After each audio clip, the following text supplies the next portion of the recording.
This is Shaun Sport in podcast form. Just want to kick things off by congratulating Ned Brockman for doing 1,600 kilometres, so it's 1,000 miles. That's what his aim was. He was aiming to do it in 10 days. To and break he's a done record. it in 13. Yeah. And if you followed his journey on Instagram and stuff, and you saw the pain and stuff, and the will to keep on going Just is laps extraordinary. laps of an oval is Yes. different to taking to the open road, I'm guessing. Yeah. Oh, mind-numbing. mind-numbing. It's just such a mental challenge, and he's raised $2.1 million for homelessness, which is amazing. The thing about Ned, which I can't get out of my mind, is we actually had him in here for an interview. Yeah, when he released his book. And I walked away thinking, I was excited to see him because he'd done so much, but I walked away not liking him. I just didn't think when we interviewed him, there was something there that just didn't really connect. It was really weird. I think that some people, when they are not from the media and then become very famous very quickly, I think sometimes they think they have to act a certain way. To present themselves. That's right. Okay, and then, that's good call. If he was authentically for point himself. in case, Delta Goodrum years ago, when we first started talking to Delta Goodrum, she was very guarded and held stuff close to her chest. And then she went out with Brian McFadden, and he's one loose unit. And that sort of rubbed off on her, and then you saw her drop her guard, and then she just started speaking as her. I don't think that day who was speaking is him. Yeah, I think he was speaking as the guy in front of the yes. I think we all did. We all, Yeah. we all. Yeah, no, that was a little bit inaccurate. disappointed, don't we? Yeah. But anyway, take that aside. But you know what? Don't listen to the way he presents himself. Look at his actions and what he does for charity. Exactly. Which is unbelievable. And he'll get there. After a while, once you're in the media a little bit, He'll relax out. Yeah. he'll relax. Yeah, he out. might have just had a moment. The thing about that, and that he espouses, his philosophy is that living in discomfort. So, this was an example. You know, getting uncomfortable. He chooses the uncomfortable route, even as a way of preparing. Because he said you can prepare for this sort of thing. Like the running is fine. It's the mental side of it where you just want to give up. He said he prepares himself by choosing the uncomfortable way in everything that he does, so that he's used to being uncomfortable. Yeah, being comfortable, being uncomfortable. Yeah, it's a really big thing in the SAS. And it's the number one clause in all of our contracts. Yes. Yeah, 100%. You know, he was bleeding. His nipples were bleeding. Oh, his my nipples feet are bleeding were now. Just like look like You asked me to tweak them. knobs of polony that have been mashed with a hammer. Like his, It's extraordinary. The physical toll on his body is extraordinary. So well done. It's fantastic. Moving over to the AFL. Geez, didn't we see some action yesterday? And I know we mentioned the fact that the West Coast Eagles, before we finished the show yesterday, had done the deal. No. Matt Owies comes over here. Liam Baker they get. Pick 12. Off goes pick 3, which Carlton in the three-way move end up getting. And everyone has laid the slippers into the West Coast Eagles big time, including, no surprises, but you go to Kane Corns because he's going to say something. But he did represent, Will Schofield came out and he was horrified that the West Coast Eagles did this pick deal. 3. Yeah. Absolutely. Here's Kane Corns with what he thought about the West Coast Eagles. The Eagles are the wildebeest on the ground, and every other club, 17, they're just picking them up. I'm trying to work out what I'm missing here, because Baker could have gone to them for free if they just had a slight hard edge and they were a bit, they were prepared to be a bit ruthless about it. So I saw in the news last night they were saying that they would never do that. And then they said that wait till the dust settles. Now you'll see it's their not plan. done yet. Yeah, what that's could right. their plan be, Sean? Well, it's the Tom Barrass deal. Yeah. And Nathan, you just mentioned plan B. It is a plan B. So first of all, Hawthorn had enough of dealing with them, so they've just gone, bugger you. Yep. We'll deal with Carlton. And Carlton slipped in and got their pick 14. And that meant the West Coast then would have to change tack and start dealing with Carlton and, as it turns out, Richmond. But what will happen now, and Don Pryke's right, now wait till the dust settles, because what will happen now is the Hawthorn Footy Club are going to offer future round picks. So one will be a first round, one will be a second round pick for Tom Barrass, possibly another pick in there. So West Coast will get these future round picks. Richmond are going to have a cachet of, I hope I don't, this is going to sound a bit confusing. No, Richmond, as a third party, going to have a cachet of first round picks this year. They'll have 7 inside the top 25. Wow. That's because Fremantle are going to get Shai Bolton. They're going to have to give up 2 free. Dan Rioli today will go to the Gold Coast Suns. They're giving up 1. They're giving them back to Richmond. Richmond won't want to use 7 inside the top 25, although on paper you go, wow, we can rebuild our football club in an instant. But what that means is you've got 7 18-year-olds coming into your club.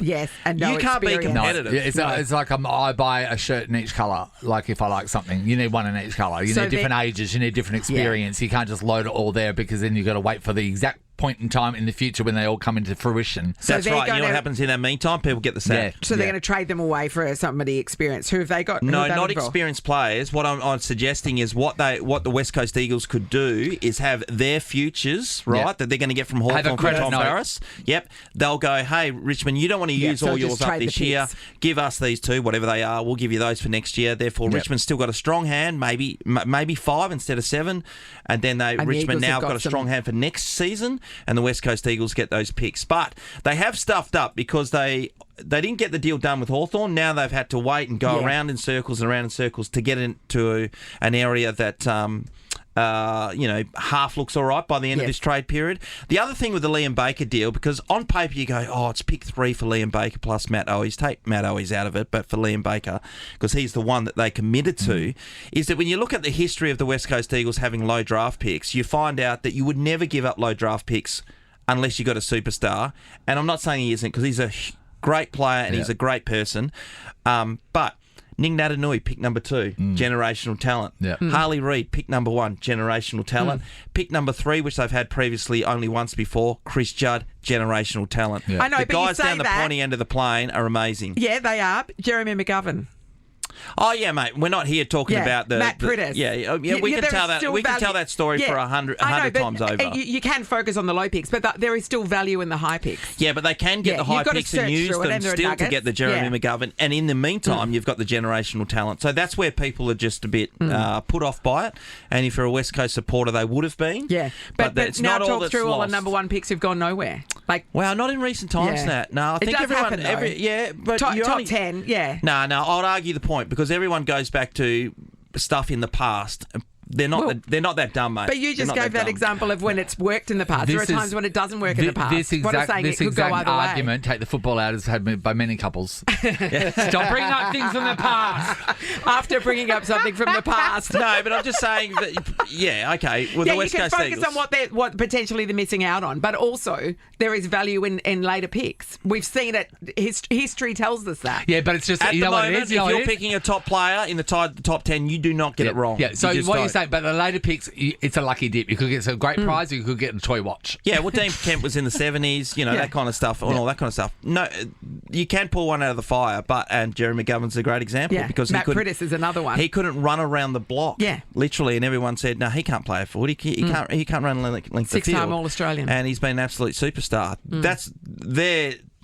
Those pieces of gold happen every now and then. But if you get a pick inside the top 10, you're not going to get it wrong. You're going to have a star. Usually, if there's a shirt left on the sales rack after a 24-hour sale, it's not that nice. But you know Sometimes what? it fits somebody. If you're cold, you'll pick it up. When you need a shirt, you need a shirt. Yeah, you know what I mean? there might be a dress-up party you can wear it to. Yeah. And that's when you go, good decision. Sean Sport in podcast form.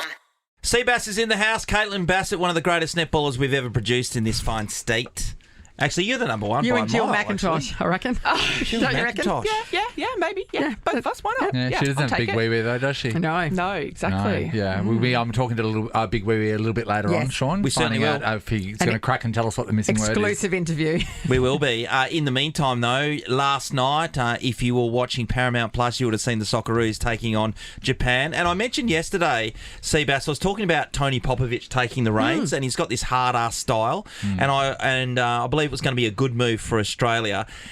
When I only watched the start of the second half when Australia got in front because of an own goal, and you thought, oh my Lord, here's a chance. And we held on to the 75th minute before drawing the match. With another own goal. With another It was one own goal Jeez. each. So no one scored a goal from our team.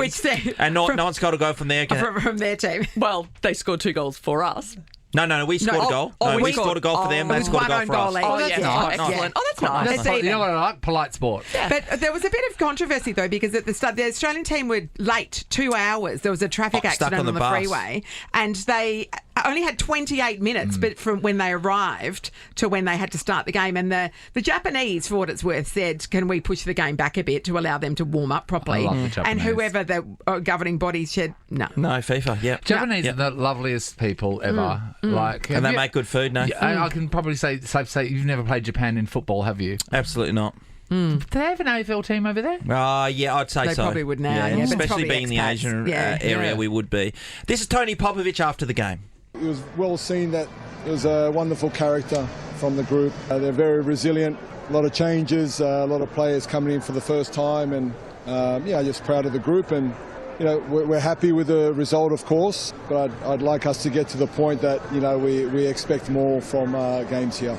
Yeah, expect more. Expect more from the men's Australian team for sure. That was solid. So are they still in the running now for World Cup? Yes, they're second in their group, but they're on the same points as just about another couple of teams. So when they play those teams in reverse order again, they've just got to make sure that they win those games outright and they'll get through.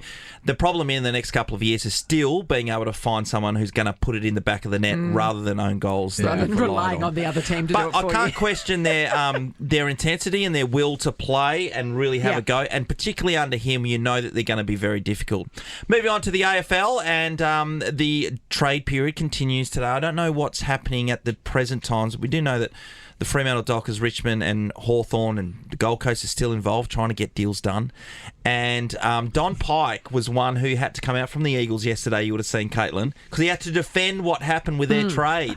What did you make of it, first of all? Well, it's been the most boring trade period to start off with. Poor Mitchell Woodcock, who sits opposite me, has been tearing his hair out waiting for something to happen. And finally, we're getting some movement, which is exciting. But that's what always happens too. It's a flurry at the end, isn't it? Do you know what? It's such a mind game. Like, this is the cat and mouse. Do we want this person? Yeah. And the hardest thing is you don't know how picks are going to perform. Like, we look at, Dustin Martin and some of the greats that have come out as really high draft picks. So if you're getting someone in the top 5, you're probably going to get a quality player. But when you're looking at future picks beyond that, I find it really confusing. Will they have like many whiteboards in a room and they've got all the people's faces on there and they're going, okay, this is possibly A, possibly B, and Nathan, a all string of them. from something to something. All of them. Wow. So you're going to have a number of people that are employed in your area. So from a list management point of view, and your recruiters, and constantly you'll be upgrading your list and giving a number, and then we'll, cross-check with each other. In my mind, it's sort of like Wall Street-ish in there. Yeah. Like, we've got so-and-so in there, it'd be the two phones. Yeah. I'm on the phone to his manager and I'm on the phone to that list manager. Like, there'd be a lot going on. What I love is clubs that have come out and said, no, we're not going to give this player up because we think they,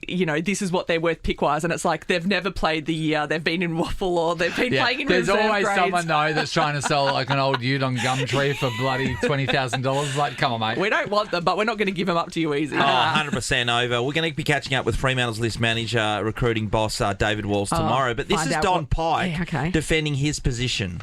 The slide from 3 to 12, and obviously using 14 to get Liam Baker looks a bit odd. But it's for us, it was part of a bigger play that we had around Liam and the commitment we made to him to bring him to the club. And so we're sort of fulfilling and honouring that commitment, as well as sliding back in a draft which we believe has got some depth. We'll see how it all turns out, and we'll see how it all turns out today, CBass. When does it finish? When's the deadline for all of it to be done? I think it's 5 o'clock. I'm not sure if it's our time or their time, so it's done today. I'm going to suggest it's going to be our time, so there's got to be a lot of paperwork go through the old fax machine today. Moving on, though, from the men's, the women's RAC Derby is on this weekend. Yes, aligned with Telethon, and it's going to be at Leederville Oval. So, that's a good spot. Boutique Stadium. I went down to the ground yesterday. It is in really good nick. It was a bit of a mud puddle after some of the finals that were being played in Waffle. Each round in East Perth when it absolutely pissed down. And it looked like a muddy paddock, didn't it? Yeah, and so it's looking really nice. The grass is beautiful. But, Lisa Webb, Daisy Pearce down there. Obviously, Daisy's first Derby. Yeah. For the Eagles, this is a perfect opportunity to win their first Derby because they've built so much momentum this year, and both teams coming off big losses. It was disappointing, Freo against Carlton on the weekend. So looking forward to seeing who wins that one. But I got to talk to Emma Swanson, captain of the Eagles, and she's playing her 50th game for Eagles, and she's captained all 50 of those games. That's amazing, is she sure it's her 50th game? She is 100% sure. I actually went back and looked at all the stats as well. Got it wrong. Yeah, and she was just talking about the rivalry and how great it is for girls who have grown up in WA, and every week when Derby rolls around at school, when everyone's wearing purple or blue and gold, and to be a part of that themselves is really exciting. So I can't wait. There's going to be crash and bash. There'll be some heat there. That's good. I like the sound of that because there's so many times that you might have been West Coast fan, you find yourself playing for the Fremantle Dockers or vice versa. Well, Yes. Dockers were in the competition first, and then when of Eagles course. came along, so I think there's 8 girls that have played for both teams. There's 20 girls on Freo's list who are WA players, and there's 25 on West Coast list. So Yeah, right. I mean, it's huge for the WA talent. That That's is so awesome. good. By the way, the Constellation Cup is coming up. We've got a double pass for the Constellation Cup at RAC Arena on October 27th. How many times have you played in the Constellation Cup? Or how many? You would have played the Kiwis a fair few times. I think my first Constellation Cup when it started was in 2018, maybe. So I've maybe 7 or 8 of them. yeah, plus you would have played the Kiwis in World Cups and Oh things. yes, yeah. Playing against New Zealand, there's nothing. the in ultimate. comparison. It's the next level, isn't it? It's the best. Playing against the Silver Ferns, that rivalry once again between them. They haven't had the best series. They're coming off a disappointing loss against England, and where we smashed England. So it'll be interesting this series. Sean Sport is a Nova podcast. For more great comedy shows like this, head to novapodcast.com.au.